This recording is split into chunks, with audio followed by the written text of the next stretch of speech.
हर हर महादेव। प्रत्येक वर्ष भाद्रपद माह की पूर्णिमा से पितृपक्ष की शुरुआत होती है।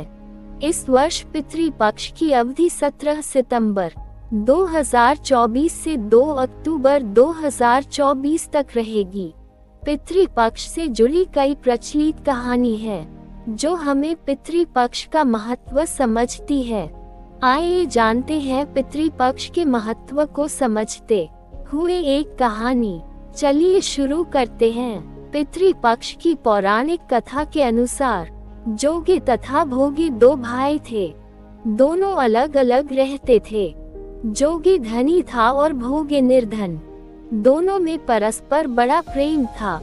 जोगी की पत्नी को धन का अभिमान था, किंतु भोगी की पत्नी बड़ी सरल हृदय थी। पितृपक्ष आने पर जोगी की पत्नी ने उससे पितरों का श्राद्ध करने के लिए कहा, तो जोगी इसे व्यर्थ का कार्य समझकर टालने की चेष्टा करने लगा, किंतु उसकी पत्नी समझती थी कि यदि ऐसा नहीं करेंगे तो लोग बातें बनाएंगे। फिर उसे अपने मायके वालों को दावत पर बुलाने और अपनी शान दिखाने का यह उचित अवसर लगा। अतः वह बोली, आप शायद मेरी परेशानी की वजह से ऐसा कह रहे हैं, किंतु इसमें मुझे कोई परेशानी नहीं होगी। मैं भोगे की पत्नी को बुलाती हूँ, दोनों मिलकर सारा काम कर लेंगे। फिर उसने जोगे को अपने पीहर न्योता देने के लिए भेज दिया। दूसरे दिन उसके बुलाने पर भोगी की पत्नी सुबह सवेरे आकर काम में जुट गई। उसने रसोई तैयार की, अनेक पकवान बनाए, फिर सभी काम निपटाकर अपने घर आ गई। आखिर उसे भी तो पितरों का श्राद्ध तर्पण करना था। इस अवसर पर न जोगे की पत्नी ने उसे रोका, न वह रुकी। शीघ्र ही दोपहर हो गई। पितर भूमि पर उतरे। जोगी भोगे के पितर पहले जोगे के यहाँ गए तो क्या देखते हैं कि उसके ससुराल वाले वहाँ भोजन पर जुटे हुए हैं। निराश होकर पितरी भोगे के यहाँ गए।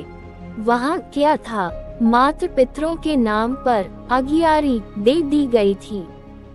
पितरों ने उनकी राख चाटी और भूखे ही नदी के तट पर जा पहुँचे। थोड़ी देर में सारे पितर इकट्ठे हो गए और अपने अपने यहाँ के श्राद्धों की बात करने लगे। जोगी भोगे के पितरों ने भी अपनी बात सुनाई।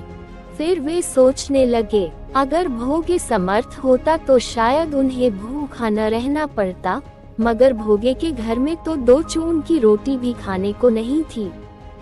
यही सब सोचकर उन्हें भोगे पर दया आ गई। अचानक वे नाच नाचकर गाने लगे, भोगे के घर धन हो जाए, भोगे के घर धन हो जाए। सांझ होने को हुई। भोगे के बच्चों को कुछ भी खाने को नहीं मिला था। उन्होंने माँ से कहा, भूख लगी है। तब उन्हें टालने की गरज से भोगे की पत्नी ने कहा, जाओ, परिंदे में हांडी रखी है, उसे जाकर खोल लो और जो कुछ मिले मिलकर खा लेना।